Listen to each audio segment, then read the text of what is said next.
Hello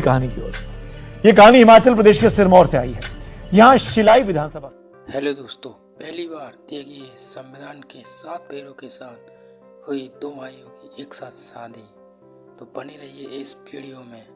स्वागत है खबर नाउ चैनल पर। शिलाई विधानसभा क्षेत्र है। इसमें नैनीधार के पास कलोग नाम का एक गांव है। इस गांव में रहने वाले 2 भाइयों ने ऐसी शादी की है जिसकी चर्चा पूरे देश में होनी ही चाहिए। शादी का कार्ड, शादी की सोच, सब कुछ बहुत अनोखा हुआ है।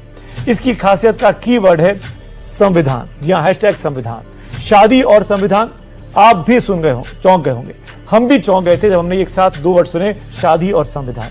जब शादी का कार्ड देखा और शादी के बारे में सुना था, हमारी ये कहानी देश के नेताओं को जरूर देखनी चाहिए, खास तौर पर उन नेताओं को जो संविधान के नाम पर लंबी चौड़ी राजनीति करते आ रहे हैं।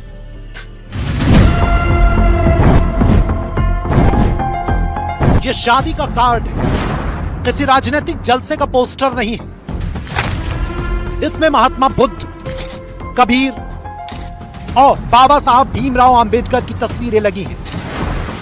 कबीर के दोहे लिखे हैं। शादी के कार्ड में ईश्वर की असीम अनुकंपा लिखा होता है, लेकिन इस कार्ड में उसकी जगह माता पिता संत विद्वान के आशीर्वाद से शादी होने की बात लिखी है। शादी समारोह है और शनिवार 25 अक्टूबर को शादी हुई है। 2 भाइयों ने एक साथ शादी की है, सुनील के साथ ऋतु और विनोद के साथ रीना।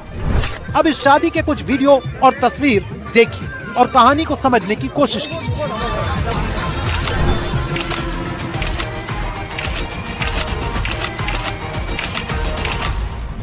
अब इस शादी का सबसे अनोखा हिस्सा देखिए।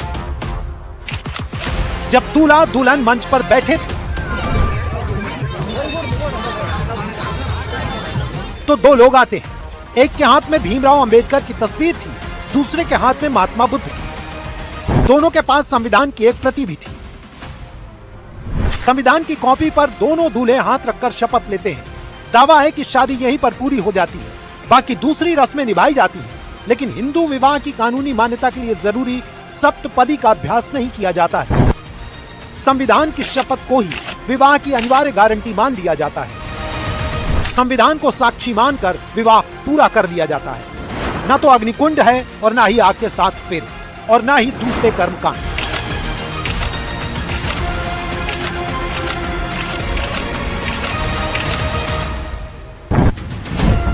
सुनील और विनोद दोनों हिमाचल प्रदेश सरकार में नौकरी करते हैं, मतलब सरकारी नौकर हैं।